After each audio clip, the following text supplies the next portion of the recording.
बिस्मिल्लाहिर्रहमानिर्रहीम। अस्सलाम वालेकुम जी स्टूडेंट्स, कैसे हैं आप? ठीक ठाक हैं? उम्मीद करती हूँ आप सब खैरियत से होंगे, ठीक ठाक होंगे। स्टूडेंट्स, आज हमने जो टॉपिक पढ़ना है वो है सब फाइलम सेफेलोपॉडिटा। आप लोगों ने इससे पहले हमने फाइलम हेमिकॉर्डिटा स्टार्ट किया हुआ था और इसमें हम सब फाइलम यूरोकॉर्डिटा स्टडी कर चुके हैं। उसका सेकेंड सब फाइलम है सब फाइलम सेफेलोकॉर्डिटा। ये हमने आज स्टडी करना है। पेज 260 पे आप ये निकाल लीजिए। तो इसको हम स्टार्ट करते हैं। Member of the sub phylum Cephalochordata. सबसे पहले हम टर्म का मतलब देखेंगे, what is meant by Cephalochordata. अब ये ग्रीक वर्ड है और बेसिकली सेफेलो जो है ना वर्ड, ये हेड के लिए यूज होता है, और कॉर्डा एक लैटिन वर्ड है जो कि कॉर्ड के लिए यूज होता है। They are called lancelets. अब इनको हम कॉमनली लैंसलेट्स भी कहते हैं, यानी सेफेलोकॉर्ड के जो मेंबर्स हैं इनको हम कॉमनली लैंसलेट कहते हैं। बेसिकली अगर आपने कभी सर्जिकल ब्लेड देखा हो तो सर्जिकल ब्लेड जो है वो उसकी इलोंगेटेड सा, जिस तरह से भी आपको दिखाती हूँ। ये आप एम्फियोक्सिस की डायग्राम ऊपर देख रहे हैं, ये एम्फियोक्सिस है। ये इसका एक मेंबर है जिसका नाम है ब्रैंकियोस्टोमा, जिसको कॉमनली हम एम्फियोक्सिस कहते हैं। अगर आप इसकी बॉडी की शेप देखें तो ऐसे लंबी सी इसकी बॉडी की शेप है। तो जो सर्जिकल ब्लेड होता है वो भी इसी तरह उसकी शेप होती है। अगर आपने अपने डिसेक्शन बॉक्सेस के अंदर देखा हो, उसके अंदर भी होता है। तो बेसिकली लैंसलेट्स इनको इसीलिए कहा जाता है कि बॉडी ऐसे इलोंगेटेड और स्ट्रीमलाइन सी बॉडी होती है, ऑलमोस्ट स्पिंडल शेप, बिल्कुल जिस तरह सर्जिकल ब्लेड की शेप होती है, इसीलिए दे आर नोन एज लैंसलेट्स। और जो वर्ड का मतलब है सेफेलोकॉर्डेटा, इसका मतलब है जो नोटोकॉर्ड है वो इनके सिफेलिक रीजन से, हेड रीजन से टेल रीजन तक मौजूद है। इस डायग्राम में आपको पता भी चल रहा है, लेकिन अभी हम मजीद इसको आगे जाके फिर मैं आपको बताती हूँ। यहाँ पे वैसे डायग्रामेटिकली देखें तो यहाँ पे आपको ये नजर आ रही है जी डोर्सल ट्यूबुलर नर्व कॉर्ड, जो ब्लू में नजर आ रही है। नीचे आपको रेड में नोटोकॉर्ड नजर आ रही है, और नोटोकॉर्ड अगर आप देखें तो ये हेड रीजन से लेके टेल रीजन तक मौजूद है, तो इसीलिए दे आर नोन एज सेफेलोकॉर्डेट्स। और इनको लैंसलेट्स क्यों कहा जाता है? बॉडी की शेप की वजह से, जो सर्जिकल ब्लेड मैंने आपको बताया उसकी तरह ये होती है। Lancelets clearly demonstrate the four chordate characters. अच्छा, इससे पहले आपने जैसे हेमिकॉर्डेट्स देखे थे, आपको पता है हेमिकॉर्डेट्स के पास कॉर्डेट के जो पर्टिकुलर कैरेक्टर होते हैं उसमें से दो हमने कैरेक्टर देखे थे। सिर्फ एक हमने देखा था फेरेंजियल स्लिट्स उनके अंदर थी और एक डोर्सल ट्यूबुलर नर्व कॉर्ड उनके अंदर थी, ठीक है। इसीलिए उनको सिर्फ हेमिकॉर्डेट्स यानी हाफ कॉर्डेट्स कहा जाता है। लेकिन ये जो कॉर्डेट्स हैं ये बेसिकली ज़ाहिर है कॉर्डेटा के अंडर आ रहे हैं। ये वो हैं जो फाइलम कॉर्डेटा के आगे सब फाइलम से, तो डेफिनेटली इनके पास सारे के सारे वो कैरेक्टर्स मौजूद हैं जो कि कॉर्डेट्स के अंदर होते हैं। अब देखें, द सेफेलोकॉर्डेट कंसिस्ट ऑफ यहाँ से हम पढ़ रहे थे, and for that reason they are often studied in introductory zoology course. यानी अगर आप देखें तो जितने भी अगर एडीपी प्रोग्राम्स जो है, यहाँ बीएससी होती है, वहाँ पे भी जितने भी ज़ूलॉजी के डिफरेंट कोर्सेज है वहाँ पे इंट्रोडक्शन, कॉर्डेट के इंट्रोडक्शन से पहले ये पढ़ाया जाता है। ये कॉर्डेट की इंट्रोडक्शन के साथ ये पढ़ाया जाता है, क्योंकि सारे कॉर्डेटा के जो मेजर कैरेक्टरिस्टिक्स है वो इनके पास मौजूद है। The cephalochordates consist of two genera. बहुत इंपॉर्टेंट इसकी ये दो जेनरा है, एक है ब्रैंकियोस्टोमा जो एम्फियोक्सिस है, और एक है एसिमेट्रॉन, एंड अबाउट 45 स्पीशीज। यानी ये दो मोस्ट कॉमन पाई जाने वाली जो जेनरा है वो ये है, और स्पीशीज जो है 45 है। They are distributed throughout the world's ocean in shallow water that have clean sand substrate. बहुत इंपॉर्टेंट चीज़ ये है कि ये ओशन में यानी कि मैरीन वाटर में रहने वाले एनिमल हैं, और ज़्यादातर ये है सैंडी सबस्ट्रेट के ऊपर रहते हैं। यानी ओशन के बॉटम पे अगर सैंड है जहाँ पे भी, वहाँ पे रहते हैं जहाँ सॉफ्ट मड या सैंड है, क्योंकि ये ज़्यादातर बरोवर्स हैं, ये अपने आप को बरो कर लेते हैं। खासतौर पर ये डिप्रेशंस के अंदर अपनी बॉडी को जो है ना वो आप कह लेंगे इन्वेड करके फिर ये रहते हैं। Cephalopods are small up to 5 centimeter long, tadpole like animals. Tadpole basically एक लार्वल फॉर्म है, और इस tadpole की बॉडी फॉर्म यानी tadpole वर्ड जो है इसका मतलब ये होता है कि ऐसी लार्वल फॉर्म जिसमें एक लॉन्ग टेल होती है, वो वाज़िया अपेंडेजेस नहीं होते स्विम करने के लिए या चलने के लिए, ठीक है, स्विमिंग के लिए। जैसे आपने एम्फीबियंस के अंदर टैडपोल होते हैं, तो एम्फीबियंस के अंदर टैडपोल बिल्कुल इसी तरह होता है कि उसकी एक लॉन्ग सी टेल होती है, उसके अंदर गिल्स होते हैं रेस्पिरेशन के लिए, कोई ऐसे अपेंडेजेस ऐसा उसमें नहीं होते, तो इसको हम टैडपोल बॉडी कहते हैं। They are elongate laterally flattened and nearly transparent. अगर आप यहाँ से देखें तो आप ये देखेंगे बॉडी इनकी इलोंगेटेड है और ये लेटरली कंप्रेस्ड होते हैं, बिल्कुल जैसा फिश की बॉडी होती है कि उसकी बॉडी भी स्पिंडल शेप होती है। दरमियान स्पिंडल शेप बॉडी एक ऐसी बॉडी होती है जो दरमियान से वाइड होती है और टेपरिंग होती है टुवर्ड्स द एंड। अगर आप देखें तो इन दोनों एंड्स के ऊपर ये टेपरिंग है यानी पॉइंटेड है, ठीक है, और दरमियान से आपको ये वाइड लग रही है। तो बेसिकली यहाँ पे जो बॉडी है वो एलोंगेटेड है, लेटरली फ्लैटेंड होती है दोनों साइड से और तकरीबन ट्रांसपेरेंट होती है। In spite of their streamline shape है, cephalopods are relatively weak swimmers and are spend most of their time in a filter feeding position। Basically इतने कोई एक्टिव स्विमर्स नहीं है, कोई ऐसा जिनके पास फिन्स या ये चीजें तो नहीं है इनके पास, लेकिन ये है कि ये अपने आप को ज्यादातर फिल्टर फीडिंग की पोजीशन में रखते हैं, ये अपने आप को बरीड रखते हैं। ये आपको यहाँ भी नजर आ रहा है कि ये सैंड के अंदर इन्होंने अपने आप को बरीड किया हुआ है और बरीड है, और ये ऊपर वाला जो एंटीरियर एंड है वो यहाँ पे एनिमल का फ्री है और यहीं से वो वाटर में से फिल्टर आउट करता है अपनी जो भी इसने फूड पार्टिकल्स को जो है ना फिल्टर आउट करता है। Partly to mostly buried with their anterior and striking out of the sand. इस डायग्राम में आपको यही नजर आ रहा है कि सैंड से बाहर उसका इंटीरियर एंड निकल रहा है और बाकी जो है वो सारा इसके एनिमल बरीड है और ये फिर फिल्टर फीड करता है वाटर को। The notochord of the cephalopods extend from the tail to the head giving them their name. Start में हमने ये बात की थी कि इसकी नोटोपॉड जो है वो उसके एंटीरियर रीजन से लेकर टेल तक एक्सटेंड की हुई है, so they are known as a cephalopods। Word cephalo का मतलब ही हेड होता है ना, ये कॉर्ड जो है वो हेड से लेके टेल तक मौजूद है। यहाँ पे आपको नजर आ रही है हेड रीजन से लेके टेल रीजन तक जो है ना वो कॉर्ड मौजूद है, तो मोस्टली इसका नाम जो है इसीलिए। Unlike the notochord of other chordates, most of the cells are muscle cells making the notochord somewhat contractile. अगर आपको याद हो तो आपने पीछे जितने भी मेंबर्स पढ़े हैं जहाँ भी नोटोपॉड थी, हमने ये पढ़ा था कि नोटोपॉड जो है बेसिकली कैसी ऐसा स्ट्रक्चर है जो बाहर से एक तो कनेक्टिव टिश्यूज को जिसने कवर किया हुआ है और अंदर अगर हम देखें तो अंदर उसके लार्ज वैक्यूलेटेड सेल्स मौजूद हैं। ठीक है, लार्ज वैक्यूलेटेड सेल्स मौजूद हैं, लेकिन यहाँ पे ऐसा नहीं है, यहाँ पे ऐसा नहीं है। यहाँ पे ये लार्ज वैक्यूलेटेड सेल मौजूद नहीं है, बल्कि क्या है कि ये उसकी जगह यहाँ पे most of cells are muscle cell making the notochord somewhat contractile. यहाँ पे मसल सेल्स है और मसल सेल्स जो है वो नोटोपॉड को ज्यादा कॉन्ट्रैक्टाइल बना रहे हैं, क्योंकि मसल सेल्स आपको पता है कॉन्ट्रैक्ट भी कर सकते हैं और रिलैक्स भी कर सकते हैं। ठीक है, तो यहाँ पे बेसिकली है मसल सेल्स और ये मसल सेल्स को कॉन्ट्रैक्टाइल बनाते हैं, इसकी कॉन्ट्रैक्टिलिटी को। जहाँ कहीं भी मसल सेल्स का जिक्र होगा आपको अच्छी तरह पता है कि मसल सेल्स जो है वो कॉन्ट्रैक्ट भी कर सकते हैं, वो रिलैक्स भी कर सकते हैं। मसल सेल्स का सबसे बड़ी आप कह लें कि उनकी जो प्रॉपर्टी है वो ये होती है। तो ये नोटोकॉर्ड मसल सेल्स की बनी हुई है। अब इसका एडवांटेज क्या है? Both of these characters are probably adaptation to burrowing. देखिए यहाँ पे ये मसल सेल्स हैं, कॉन्ट्रैक्टाइल मसल सेल्स हैं और नोटोकॉर्ड जो है वो हेड से लेके टेल तक है, और ये दोनों कैरेक्टर्स जो है ये बहुत जरूरी है इसकी बरोइंग एक्टिविटी के लिए। एनिमल ने अगर आपके अपने आप को बरो करना तो कोई स्टिफ स्ट्रक्चर उसके हेड से टेल तक होना चाहिए ना, जो कि रेजिस्टेंस को जो है ना वो जो सैंड या जिस भी सबस्ट्रेट के अंदर उसने धंसना है उसको वो रेजिस्ट कर सके। तो यहाँ पे जो नोटोकॉर्ड है उसका मस्कुलर सेल के बने होना और हेड से टेल तक होना ये तो बहुत इंपॉर्टेंट कैरेक्टर है।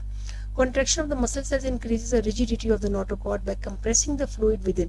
और जाहिर है नोटोकॉर्ड जो है उसके दरमियान में जो है वो एक फ्लूइड होता है स्पेसिफिक किस्म का, और वही जो मसल सेल्स हैं वो उसके ऊपर कंप्रेशन डाल रहे हैं, giving additional support when pushing into Sandy substrate.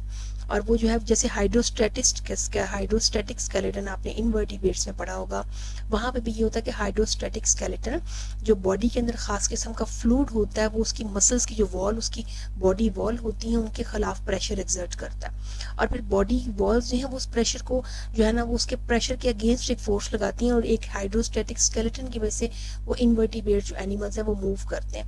बिल्कुल इसी तरह यहाँ पे यही है कि यहाँ पे जो मसल सेल्स हैं इस नोटोकॉर्ड के वो जो प्रेशर वो जो दरमियान में उनके फ्लूइड है वो प्रेशर एक्सर्ट करते हैं, और डेफिनेटली फिर क्या होता है कि वो फ्लूइड जो है वो भी जो है वो प्रेशर लगाते हैं, और उसकी वजह से जो उस फ्लूइड के अंदर एक उसकी सपोर्ट है वो सपोर्ट प्रोड्यूस होती है और एनिमल जो है वो अपने आप को इजीली बरो कर सकता है। ठीक है, तो यहाँ पे आप देखिए relaxation of these muscle cells increase flexibility for swimming. Muscle cells on either side of the notochord cause undulation that propel the cephalopods। Muscle cells on either side of the notochord cause undulation that propel the cephalopod through the water है। Definitely notochord के दोनों side पे जितने भी muscles हैं अगर आप यहाँ पे देखें तो ये आपको नजर भी आ रहे हैं। यहाँ पे नोटोकॉर्ड उसे ब्लू में दिखाई, और यहाँ पे जो आपको ये वाली लाइन ऑब्लिक सी नजर आ रही है सारे मसल्स को शो कर रही हैं, ये सारे मसल्स हैं। तो जितने भी मसल सेल्स यहाँ भी और नोटोकॉर्ड के अंदर भी जितने मसल सेल्स होते हैं और जो मसल्स उसके बाहर भी पड़े हुए हैं वही सारे क्या करते हैं कि इस बॉडी की अनड्यूलेशन मूवमेंट जो है, अनड्यूलेशन का मतलब होता है जिगजैग है एस शेप मूवमेंट जो होती है वो कॉज करवाते हैं। अगर ये एनिमल अपने आप को बरोइंग पोजीशन में नहीं है बल्कि वो मूव कर रहा है पानी में, तो इसी अंडुलेटिंग मूवमेंट की वजह से वो मूव करता है। लॉन्गिट्यूडनल है ventrolateral folds of the body wall help stabilise cephalochordates during swimming and median dorsal fin and caudal fin also aid in swimming. अच्छा, यहाँ पे उसने कहा कि longitudinal ventrolateral fold of the body wall, यहाँ पे बॉडी वॉल जो है ना उसके खास किस्म के फोल्ड्स होते हैं। वेंट्रोलेटरल का मतलब है बॉडी के वेंट्रल रीजन में, बॉडी के लेटरल रीजन्स में ये खास किस्म के बॉडी वॉल के जो मसल्स हैं उनके फोल्ड्स हैं, जो कि बॉडी को आप कह लें कि वो मूवमेंट के लिए हेल्प आउट कर रहे हैं, बॉडी को स्टेबलाइज कर रहे हैं, और इसके अलावा यहाँ पे स्विमिंग के दौरान भी हेल्प आउट करते हैं। और यहाँ पे फिन्स भी हैं, यहाँ पे डॉर्सल फिन है और कॉर्डल फिन है। कॉर्डल फिन तो वो होता है जो टेल वाला फिन हो, अगर आप इसमें देखें तो ये जो आपको टेल नजर आ रही है टेल फिन है, और यहाँ पे एक जो है वो dorsal fin, dorsal fin upper side पे होगा जिसको इसने यहाँ पे बहुत क्लियरली नहीं दिखाया हुआ। तो यहाँ पे डॉर्सल फिन भी है, यहाँ पे जो है वो कॉर्डल फिन भी है, जो कि स्विमिंग में बेसिकली अगर ये बरीड पोजीशन में नहीं है तो स्विमिंग में वो हेल्प आउट करते हैं। And oral hood project from the anterior end of the cephalochordates. Ciliated finger-like projections called cirri hang from the ventral aspect of the oral hood and are used in feeding. अगर आप देखें body की anterior side से खास किस्म की ये projection निकल रही है जिसको हम कहते हैं ओरल हुड, ये जो प्रोजेक्शन है, ठीक है। और इसके साथ यहाँ पे फिंगर लाइक ये प्रोजेक्शन है जिनको कहा जाता है सिराई। और ये सिराई जो है इनके ऊपर भी बहुत सारे सीलिया होते हैं, हेयर लाइक प्रोजेक्शंस होती हैं विच आर नोन एज सीलिया, जो कि काम करती हैं इसकी फीडिंग में हेल्प करती हैं, क्योंकि हमने स्टार्ट में पढ़ा कि दे आर फिल्टर फीडर्स। अगर ये फिल्टर फीडर्स या पानी में से अपनी खुराक को छान रहे हैं तो डेफिनेटली यहाँ पर जो सिराई है इनके ऊपर ये सीलिया होंगे, ठीक है। तो यहाँ पे जो सिराई है जो कि फिंगर लाइक प्रोजेक्शंस है उनके ऊपर सीलिएटेड उससे कहा कि ये है, और ये सिराई जो हैंग कर रहे होते हैं ओरल हुड की वेंट्रल साइड से। The posterior wall of the oral hood bears the mouth opening that leads to a large pharynx. अच्छा, ये जो ओरल हुड है ये पूरा ओरल हुड है जी, ठीक है। ये इसके नीचे वेंट्रल साइड के ऊपर सारे सिराई हैं जो फिंगर लाइक प्रोजेक्शंस हैं और इनके ऊपर सीलियां हैं, और इसके पीछे यहाँ पे जो रीजन है यहाँ पे बेसिकली माउथ होगा इस ओरल हुड की बैक साइड पे, और ये माउथ है ये लीड करता है लार्ज फेरिंग्स में। ये आपको पूरी फेरिंग्स नजर आ रही है जिसमें आपको ये जो ये नजर आ रही है स्लिट्स, ये फेरिंजियल स्लिट्स है। numerous pairs of pharyngeal slits perforate the pharynx and are supported by cartilaginous gill bars. एक बहुत इंपॉर्टेंट करेक्टर यहाँ पे है कि जो pharyngeal slits जो कि बेसिकली pharynx की वॉल में है, they are supported by the cartilaginous gill bars. Cartilaginous का मतलब होता है सॉफ्ट बोन। आपको पता है कार्टिलेज जो हार्ड बोन होती है उसमें बड़ा डिफरेंस होता है। कार्टिलेज सॉफ्ट बोन है, ये कॉन्ड्रोसाइट्स की बनी होती हैं ये, और जो ऑस्टियोसाइट्स होते हैं वो हार्ड बोन बनाने वाले सेल्स हैं। तो कार्टिलेजिनस सॉफ्ट बोन्स हैं, यहाँ पे कार्टिलेजिनस गिल्स बार्स हैं जो फेरिंजियल स्लिट्स को, इन स्लिट्स को जो आपको यहाँ पे नजर आ रही है इनको सपोर्ट कर रहे हैं। Large fold of the body wall extend ventrally around the pharynx and fuse at the ventral mid line of the body creating the atrium. अच्छा, अब आपको ये वाली जो पिंक में सारी कैविटी नजर आ रही है इस कैविटी को हम कहते हैं एट्रियम, और ये एट्रियम डेवलप होती है कि ये खास किस्म के मसल्स के फोल्ड्स हैं जो ऊपर से नीचे की तरफ जो है ना पूरा एक कैविटी डेवलप कर देते हैं, दोनों तरफ से इस तरह ये एनसर्कल कर लेते हैं और एक कैविटी डेवलप करते हैं जिसके अंदर ये सारे ऑर्गन पड़े हुए हैं। ये जो आपको फेरिंक्स नजर आ रही है, जो आपको पूरा डाइजेस्टिव ट्रैक्ट नजर आ रहा है, ये ऑर्गन ये इसमें पड़े हुए हैं। इस कैविटी को हम कहते हैं एट्रियम, ठीक है। तो यहाँ पे आप देखें fuse at the ventral mid line of the body creating the atrium, a chamber that surround the pharyngeal region of the body. It may protect the delicate filtering surface of the pharynx from bottom sediment. Definitely इस atrium का काम क्या है कि ये पूरी pharynx को, क्योंकि फेरिंग्स के ज़ाहिर अगर एक एनिमल ने अपने आप को बरी किया हुआ है, वो बरिड कंडीशन में है, तो डेफिनेटली सेडिमेंट्स के अंदर ही है ना, तो वहाँ से ये जो गिल स्लिट्स हैं, फेरिंजियल स्लिट्स हैं, इनको प्रोटेक्ट करने के लिए ये कैविटी है कि ये कैविटी के अंदर वो ओपन होते हैं। और कैविटी जो है यहाँ पे ये याद रखिएगा कि ये फेरिंग्स और ये फेरिंजियल स्लिट्स डायरेक्टली बाहर नहीं ओपन हो रहे, ये इस कैविटी के अंदर ओपन हो रहे हैं, ठीक है। तो यहाँ पे ये कैविटी जो एट्रियम है इसके अंदर ये ओपन हो रहे हैं, और ये एट्रियम का मकसद भी ये है कि ये इनको प्रोटेक्ट कर सके सारे जितने भी बॉडी के अंदर ऑर्गन है। Opening from the atrium to the outside is called the atriopore, और इस एट्रियम की जो ओपनिंग है, यहाँ पे आपको ये एट्रियोपोर नजर आ रहा है, ये एट्रियोपोर एक ओपनिंग है एट्रियम की जो बाहर की तरफ है, ठीक है। उसके बाद हम बात करते हैं, तो हमने जनरल इसकी बात की है कि बॉडी की क्या शेप है। नोटोकॉर्डिंग को why they are known as cephalochordates, they are known as commonly lancelets. फिर हमने यहाँ पे ओरल हुड की बात की है। अब इसके मेंटेनेंस फंक्शन, बॉडी के डिफरेंट फंक्शन देख लेते हैं। Cephalochordates are filter feeders. पहली बात है कि दे आर फिल्टर फीडर्स, पहले भी हम ये कह चुके हैं, ये पानी में से अपनी खुराक को छानने वाले हैं। During feeding they are partially और mostly buried in sandy substrates with their mouth pointed upward. हमने बात पहले भी की है कि ये अगर बरीड है सैंड के अंदर तो इनका जो एंटीरियर एंड है, जो माउथ बियरिंग एंड है, वो यहाँ पे बाहर की तरफ पॉइंटेड होता है। Cilia on the lateral surface of the gill bars sweep water into mouth है. Water passes from the pharynx through the pharyngeal slits to the atrium and out of the body through the air atrial pore. अब होता क्या है, याद रखिएगा कि जब इन्होंने फिल्टर फीडिंग करनी है तो पानी ये जो सिराई के ऊपर जितने सीलियां हैं उनकी बीटिंग मूवमेंट की वजह से वाटर करंट प्रॉपर होता है और पानी इन सिराई के जरिए आता है माउथ में, माउथ से यहाँ पे फेरिंग्स में आता है और फेरिंग्स की जो गिल स्लिट्स हैं इनके ऊपर भी डेफिनेटली सीलियां हैं। तो वाटर के करंट को प्रॉपर करने के लिए सिराई के ऊपर मौजूद सीलियां भी काम करते हैं और फेरिंजियल स्लिट्स के ऊपर जो सीलियां हैं वो भी सीलियां काम कर रहे होते हैं। ठीक है, तो यहाँ पे वाटर जो है वो माउथ सिराई से आया माउथ में, माउथ से फिर फेरिंजियल स्लिट्स में, फेरिंग्स में, और वाटर यहाँ से फिर जो फेरिंजियल स्लिट्स के जरिए बाहर आ जाता है एट्रियम में और एट्रियम के जरिए फिर एट्रियोपोर से ये पानी निकल जाता है बाहर। When passes from the pharynx through pharyngeal slits to the atrium and out of the body through the atriopore.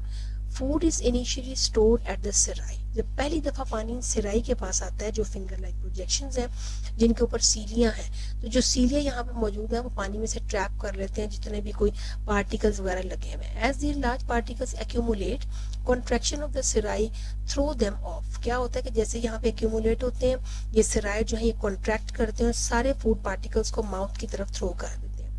As the large particles accumulate, contraction of the serae throw them off. Smaller readable particles are pulled into the mouth with water and collected by cilia on the gill bars and in mucus secreted by endostyle. अब यहाँ पे आप ये देखें कि endostyle basically आपने पीछे भी देखा था कि वो एक सीलिएटेड ग्रूव था और वो क्या क्रिएट करता है, वो बेसिकली क्रिएट कर रहा होता है एक म्यूकॉइड स्टिंग। म्यूकॉइड स्टिंग क्या कि म्यूकस का बना हुआ एक जैसे आप कह लें कि रेशे की लंबी लंबी सी तारें या लड़ियां सी जिनके साथ फूड पार्टिकल्स एंटेंगल्ड हो जाते हैं। ठीक है, तो सिराई ने क्या किया, फूड पार्टिकल्स को एक्यूमुलेट किया, ये कॉन्ट्रैक्ट हुए, फूड पार्टिकल्स माउथ में आ गए, माउथ से यहाँ फेरिंग्स में, फेरिंग्स से यहाँ पे आएंगे ये जो फेरेंजियल स्लिट्स हैं यहाँ इनके पास, और यहाँ पे क्या होगा कि फेरिंग्स के साथ यहाँ पे अटैच होती है एंडोस्टाइल। वो एंडोस्टाइल क्या कर रही होती है, वो म्यूकॉइड स्टिंग बनाती है और फेरिंग्स के अंदर भेजती है। फेरिंग्स के अंदर जब वो म्यूकॉइड स्टिंग जाता है तो वो एंटेंगल कर लेता है तमाम फूड पार्टिकल्स को जो कि माउथ से आ रहे थे। ठीक है, अब आप यहाँ पे देखें कि ये larger materials catch on cilia of the cirri as this large particles accumulate contraction of serae throw them off as smaller edible particles are pulled into the mouth with water and are collected by cilia on the gill bars and in mucus secreted by the endostyle. As in tunicates, the endostyle is a ciliated groove that extend longitudinally along the mid-ventral aspect of the pharynx. मैंने आपको बताया ये pharynx के ये वाला ventral side है।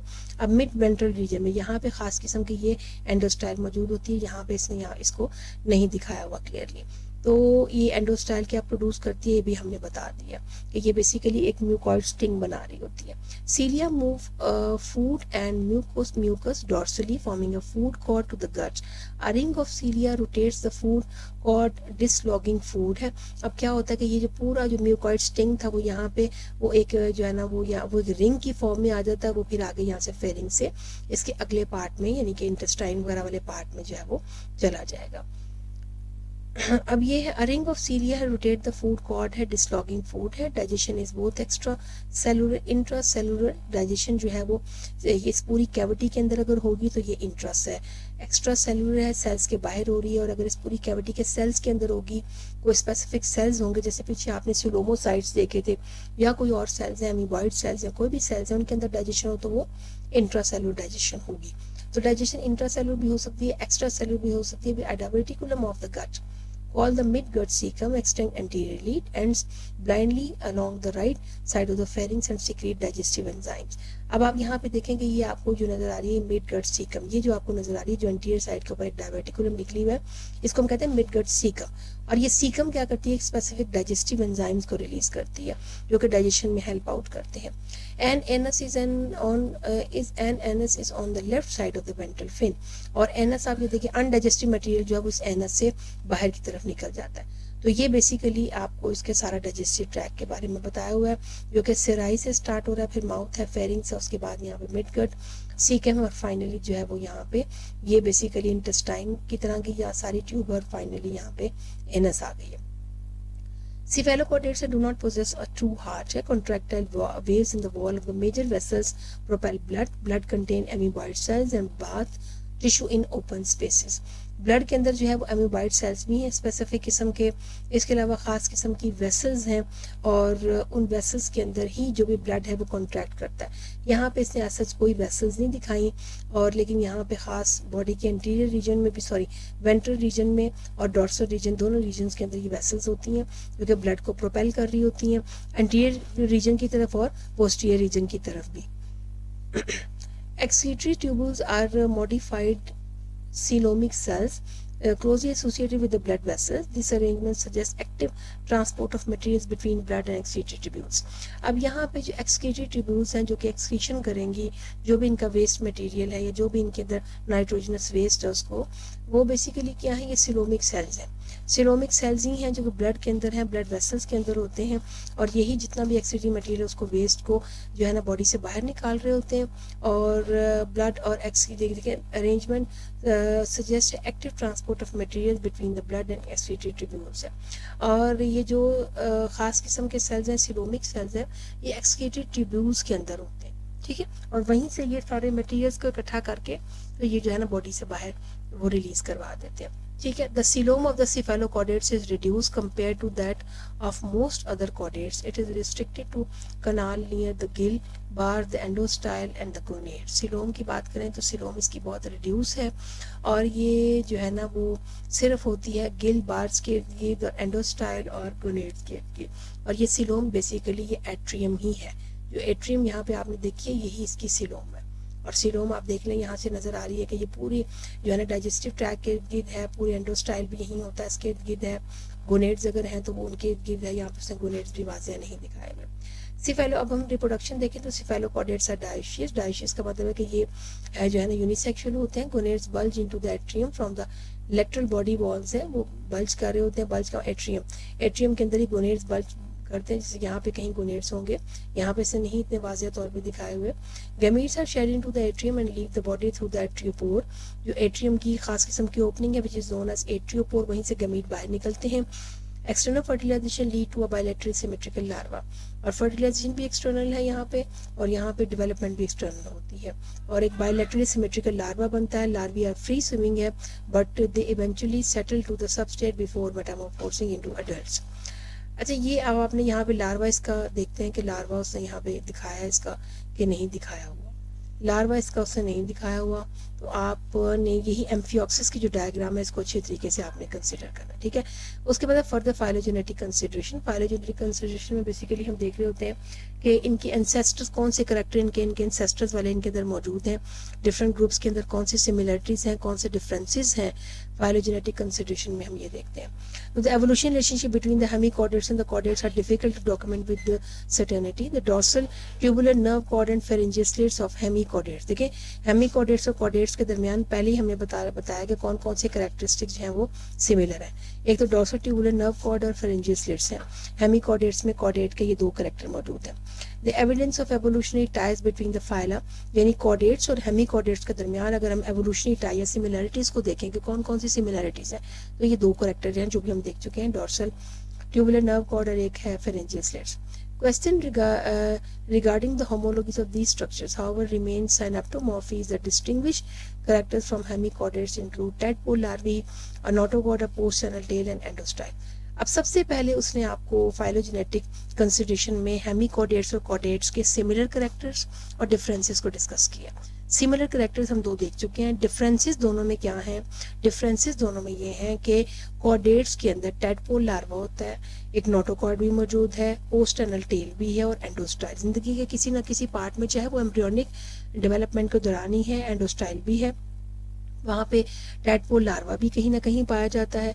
और यहाँ पे जो है ना, लेकिन टैडपोल लार्वा जो है वो तमाम आगे जैसे आप सब फाइलम वर्टिब्रेटा पढ़ेंगे उसमें तमाम वर्टिब्रेट्स के अंदर टैडपोल लार्वा नहीं होता, लेकिन नोटोकॉर्ड सब में है, पोस्ट टनल टेल भी सब में बनती है और एंडोस्टाइल भी ऑलमोस्ट काफ़ी ग्रुप्स में पाया जाता है। ठीक है, तो ये बेसिकली डिफरेंसेस हैं हेमीकॉर्डेट्स और कॉर्डेट्स के दरमियान। अच्छा, यहाँ पे एक वर्ड है साइनेपोमॉर्फिस। साइनेपोमॉर्फिस बेसिकली ऐसे करेक्टरिस्टिक्स होते हैं जो एंसेस्टर्स में मौजूद होते हैं, लेकिन डिसेंडेंट्स के अंदर वो लेस और मोर मॉडिफाइड फॉर्म में अपीयर होते हैं। ठीक है, जो एंसेस्टर्स में मौजूद हो, लेकिन आपके जो आगे डिसेंडेंट्स हैं, अबाऊ अजदाद से जो अगली नस्ल बन रही है, उनके अंदर वो लेस और मोर मॉडिफाइड फॉर्म में मौजूद होते हैं। तो हेमीकॉर्डेट्स और कॉर्डेट्स के दरमियान सिमिलैरिटीज और डिफरेंसेस आपने यहाँ पे डिस्कस किए हैं। The lifestyle of adult urochordates suggest a similar ancestry. अगर हम यहाँ भी तो हमने सिफेलोकॉर्डेट्स और कॉर्डेट्स की बात की, अगर हम यूरोकॉर्डेट्स की बात करें जो कि जाहिर है हेमीकॉर्डेट्स से पहले हमने डिस्कस किए हैं, हेमीकॉर्डेट्स के बाद हमने डिस्कस किए हैं, तो उनके अंदर अगर आप देखें तो उनके अंदर क्या है कि वो बेसिकली उसने कहा कि life style of adult urochordate, जो कि आपने ट्यूनिकेट्स भी जिनको कहते हैं, और आपने देखा था कि ये ज़्यादातर सेसाइल है, suggest a similar ancestry perhaps from a common ancestor with echinoderms for chordates.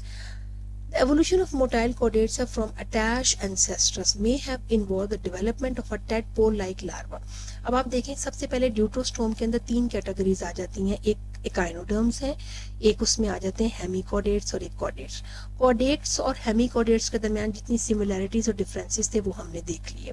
अगर हम बात करेंगे ये जो हेमीकॉर्डेट्स के एकाइनोडर्म्स के साथ कि इनके या कॉर्डेट्स की हम बात करें एकाइनोडर्म्स के साथ, तो हमें पता है कि हम कहते यही हैं कि इंसेस्टर इनके एक ही हैं, ये सारे के सारे ड्यूटरोस्टोम है। ठीक है, लेकिन हमें पता है कि जो एकाइनोडर्म्स हैं उसमें बहुत सारे सिडेंट्री भी थे, बहुत सारे मोटाइल एनिमल्स भी मौजूद थे, और अगर हम यूरोकॉर्डेट्स उसके बाद आने वाला जो ग्रुप है यूरोकॉर्डेटा का उसको देखें तो उसमें बहुत सारे जो हैं वो सिडेंट्री थे। और आगे अगर हम बात करें हेमीकॉर्डेट्स की और कॉर्डेट्स की बात करें तो कॉर्डेट्स के अंदर तो मोस्टली जो है ना वो सिडेंट्री नहीं होते। तो वो यही बता रहे हैं कि कौन से इनके एंसेस्टर्स थे, क्या एंसेस्टर्स इनके इसी तरह सिडेंट्री थे, तो फिर उन सिडेंट्री एंसेस्टर से किस तरह एक मोटाइल एनिमल बने। The evolution of the motile chordates from attached ancestors may have involved the development of a tadpole-like larva. और सुना कि सिडेंट्री एंसेस्टर से डिसेंडेंट्स इतने मोटाइल कैसे बने कि उनका जो लार्वा था वो टैडपोल लाइक लार्वा बने। टैडपोल लाइक लार्वा मैंने आपको बताई है कि ये लॉन्ग टेल वाले लार्वा होते हैं, फ्री स्विमिंग होते हैं, इनके पास अपेंडिजेस ज़्यादातर नहीं होते। Increased larval mobility is often adaptive for species with sedentary adults because it promotes dispersal. और क्या हुआ कि जब ये लार्वा बने तो लार्वा जो है ना इनकी बहुत ज़्यादा तेज़ मूवमेंट थी, जिसकी वजह से ये लार्वा बहुत तेज़ी से डिस्पर्स हो जाते थे, यानी इतने एक्टिवली स्विमर्स थे वो कि इजीली वो डिस्पर्स हो जाते थे, कहीं भी फैल जाते थे पूरी वाटर बॉडी में। The evolution of motile adults could have resulted from paedomorphosis. और एक और फिनोमेना उसने कहा कि पॉसिबली हुआ ये कि ये जो सिडेंट्री एंसेस्टर्स थे, आप कह लें चाहे वो एकाइनोडर्म के एंसेस्टर्स थे चाहे वो हेमीकॉर्डेट्स के एंसेस्टर्स थे, जो सिडेंट्री एंसेस्टर्स थे उनके जो टैडपोल लार्वा थे जो बहुत एक्टिवली स्विम किया करते थे, उनको उनमें एक स्पेसिफिक फिनोमेना हुआ जिसको हम कहते हैं पीडोमॉर्फोसिस। पीडोमॉर्फोसिस का मतलब है कि एक लार्वा है वो अभी एडल्ट नहीं होता, लेकिन वो सेक्सुअली मैच्योर हो जाता है कि अभी वो लार्वा ही है, लेकिन उसके अंदर जो सेक्स ऑर्गन्स हैं वो डेवलप हो जाते हैं, वो सेक्सुअली रिप्रोड्यूस कर सकता है, उसको हम कहते हैं पीडोमॉर्फोसिस। पीड्स का लफ्ज बेसिकली यूज होता है चाइल्ड के लिए, बच्चों के लिए, किड के लिए, ठीक है, और मॉर्फोसिस का मतलब बॉडी फॉर्म। तो पीडोमॉर्फोसिस उसने कहा कि ये जो सिडेंट्री एडल्ट थे इनके लार्वा जो टैडपोल लार्वा था वो बहुत एक्टिवली स्विमिंग थे और उनके अंदर एक स्पेसिफिक कैरेक्टर डेवलप हुआ विच इज नोन एज पीडोमॉर्फोसिस। और पीडोमॉर्फोसिस की वजह से वो जो लार्वा था वो एडल्ट बॉडी के डेवलप होने से पहले ही सेक्सुअली मैच्योर हो गया, और सेक्सुअली मैच्योर हो गया और वो फिर आगे जितने भी उसने अपने जितने भी जो एक्टिवली स्विम करने वाले आगे डिसेंडेंट्स थे वो प्रोड्यूस कर दिए। ये देखिए आप यही बता रहा है, the evolution of motile adults could have resulted from paedomorphosis which is the development of sexual maturity in the larva's body form. Pedomorphosis is well documented in the animal kingdom, especially among amphibians. Pedomorphosis could have led to a small sexually reproducing fish-like chordate that could have been the ancestor for high chordates. यानी उसने कहा कि यही tadpole जिसे पीडोमॉर्फोसिस जो है ना वो अपना लिया और वो लार्वल फॉर्म में इससे सेक्सुअल मैच्योरिटी पे चला गया, रिप्रोड्यूस करने लग गया और डेफिनेटली उससे बाद में फिर आगे फिश की तरह के छोटे से कॉर्डेट बने जो कि आगे जितने एडवांसेस फॉर कॉर्डेट्स हैं उनके वो एंसेस्टर्स थे. The largest and most successful chordates belong to the subphylum Vertebrata. हमने पढ़ा कि फाइलम कॉर्डेटा जो है इसके 3 सब फाइलम से, सब फाइलम यूरोकॉर्डेटा, सब फाइलम सेफेलोकॉर्डेटा और सब फाइलम वर्टिब्रेटा. तो वर्टिब्रेटा को डिस्कस कर रहा है कि सबसे मोस्ट और एडवांस जो कॉर्डेट्स हैं वो क्या हैं. वर्टिब्रेटा सबसे बड़ा ग्रुप है, बोनी और कार्टिलेजिनस वर्टिब्रेट्स दैट कंप्लीटली और partially replace the notochord characterize the vertebrates. और इन तमाम वर्टिब्रेट्स के अंदर क्या था कि इनके अंदर जो ये जो थी नोटोकॉर्ड वो एक रिजिड स्ट्रक्चर बन गया, वो एक या तो वो कार्टिलेज का बन गया यानी सॉफ्ट बोन का बन गया या वो हार्ड बोन का स्ट्रक्चर बन गया, वो वर्टिब्रल कॉलम में डेवलप कर गया. और ये अगर आप कार्टिलेजिनस फिशेस को देखें, जब आप फिशेस पढ़ेंगे तो उसमें 2 कैटेगरीज हैं, कार्टिलेजिनस फिशेस हैं, बोनी फिशेस हैं. कार्टिलेजिनस फिशेस वो फिश हैं जिनके अंदर कार्टिलेज का जो है ना वो एंडोस्केलेटन होता है और उनका जो नोटोकॉर्ड होता है वो भी कार्टिलेज का ही बना होता है. और बोनी फिशेस जो हैं वो ज़ाहिर है उनके अंदर सारा एंडोस्केलेटन बोनी इन नेचर होता है और आगे जो है ना उनकी जो वर्टिब्रल कॉलम है वो भी ज़ाहिर बोनी होता है. और बाकी जितने भी आगे वर्टिब्रेट्स हैं वो सारे ही जो है ना वो उनके अंदर वर्टिब्रेट्स के अंदर जितना भी पूरा एंडोस्केलेटन है वो बोनी नेचर है, कार्टिलेज का नहीं बना हुआ. तो बेसिकली मोस्टली यानी कि वो बोनी नेचर है. तो आप ये देखें यहाँ पे क्या हुआ कि इन वर्टिब्रेट्स के अंदर जो है वो नोटोकॉर्ड जो है ना वो रिप्लेस हो गई कार्टिलेजिनस या बोनी स्ट्रक्चर से. The development of the anterior end of the nerve cord, इसी तरीके से जो नर्व कॉर्ड थी, डोर्सल ट्यूबुलर नर्व कॉर्ड थी, उसका एंटीरियर एंड डेवलप कर गया ब्रेन में, पोस्टीरियर एंड डेवलप कर गया किसमें, स्पाइनल कॉर्ड में. And the development of specialised sense organ on head are evidence of a high degree of cephalisation. और एंटीरियर एंड पे खास किस्म के सेंस ऑर्गन जैसे आईज है, ईयर है, नोज है, ये सारे सेंस ऑर्गन है, ये डेवलप हो गए. ठीक है. और उसने कहा कि हाई डिग्री ऑफ सेफलाइजेशन, सेफलाइजेशन का मतलब होता है हेड की डेवलपमेंट, यानी हेड की डेवलपमेंट तो इनवर्टिब्रेट से स्टार्ट हो गई थी ना, वो जो प्लेटी हेलमिन्थेस आपने पढ़ा होगा प्लेटफॉर्म से स्टार्ट हो चुकी थी, लेकिन जो उसकी हाईएस्ट फॉर्म थी वो हमें नजर आई वर्टिब्रेट्स के अंदर. The skeleton is modified anteriorly into skull और cranium. There are 8 classes of vertebrates because of their cartilaginous bony endoskeleton. Vertebrates have left an abundant fossil record. और definitely इन vertebrates के क्योंकि इनके हार्ड जो एंडोस्केलेटन थे वो हार्ड थे तो आपको फॉसिल रिकॉर्ड या कार्टिलेज के बने होते तो फॉसिल रिकॉर्ड भी बहुत ज़्यादा है इनका. Ancient jawless fishes were common in the Ordovician period. अब ये जो जॉलेस जब आप फिशेस पढ़ेंगे तो आपको पता है सबसे पहले इग्नेथन्स आप पढ़ेंगे जो कि जॉलेस फिशेस हैं, उनके फॉसिल्स हमें बहुत ज़्यादा मिले ऑर्डोविसियन पीरियड में, approximately 500 million years ago, over a period of approximately 100 million years. Fishes became the dominant vertebrates. Near the end of the Devonian period, approximately 400 million years ago, terrestrial vertebrates made their appearance. Since that time, vertebrates have radiated into most of the Earth's habitat. और next chapters में हम इसके बारे में पढ़ेंगे. यानी आप ये देखेंगे जो वर्टिब्रेट्स थे और ख़ास तौर पे अगर हम बात करते हैं इनकी एकाइनोडर्म से लेके ये कॉर्डेटा तक की, तो ये सारे के सारे ड्यूटोस्टोम जो हैं इसमें सबसे हाईएस्ट ग्रुप जो है वो फाइलम कॉर्डेटा का सब फाइलम है वर्टिब्रेटा. और वर्टिब्रेटा जो है वो इस वक्त सबसे ज़्यादा कॉम्प्लेक्स, सबसे ज़्यादा हाई डिग्री ऑफ कॉम्प्लेक्सिटी, और आप कह सकते हैं कि जो एक जितनी भी एनिमल किंगडम के अंदर जितनी भी हाईएस्ट डिग्री ऑफ कॉम्प्लेक्सिटी, मुख्तलिफ बिहेवियर पैटर्न्स, मुख्तलिफ लोकोमोशन के पैटर्न्स जितने भी हमें नज़र आते हैं कॉम्प्लेक्स तरीन वो इन्हीं के अंदर नज़र आते हैं. तो यहाँ पे जिसका फाइलोजेनेटिक रिलेशनशिप है इसमें आपने पहले काइनोडर्म्स और कॉर्डेट्स और हेमीकॉर्डेट्स के करेक्टर्स, उनके जो सिमिलैरिटीज़ हैं, जो डिफरेंसेस हैं वो याद रखने हैं. फिर आपने यहाँ पे पॉसिबल एंसेस्ट्री के हवाले से याद रखना कि इनके पॉसिबल एंसेस्टर्स कौन हो सकते हैं, किस तरह के होंगे, और पीडोमॉर्फोसिस वाले कॉन्सेप्ट को यहाँ पे याद रखना है. और बाद में ये वर्टिब्रेट के कुछ जो करेक्टर जो डेवलप हुए, जैसे नोटोकॉर्ड डेवलप हो गई कार्टिलेजिनस बोनी स्ट्रक्चर में, नर्व कॉर्ड जो थी एंटीरियर एंड उसका ब्रेन बन गया, पोस्टीरियर एंड स्पाइनल कॉर्ड बन गई, और इसके अलावा आपने स्पेशलाइज सेंस ऑर्गन डेवलप हो गए, हाई डिग्री ऑफ सेफलाइजेशन डेवलप हो गई। ये सारे करेक्टर्स याद रखने हैं। और इसमें एम्फिऑक्सिस की ये जो डायग्राम हमने यहाँ पे देखी है, इसको आपने बहुत अच्छी तरीके से करना है। इसके सारे स्ट्रक्चर जो भी हैं वो आपने अच्छी तरीके से पढ़ने हैं। तो ये आज के लेक्चर में हमने फाइलम सब फाइलम सेफेलोकॉर्डेटा और इसका जो है ना फाइलोजेनेटिक कंसिडरेशन पढ़ी है। आई होप कि आपको इसकी समझ आएगी। आपने इसको अच्छी तरीके से बुक के साथ कंसिडर करना है, डायग्रामेटिकली भी पढ़ना है। Thank you so much. अल्लाह हाफिज़।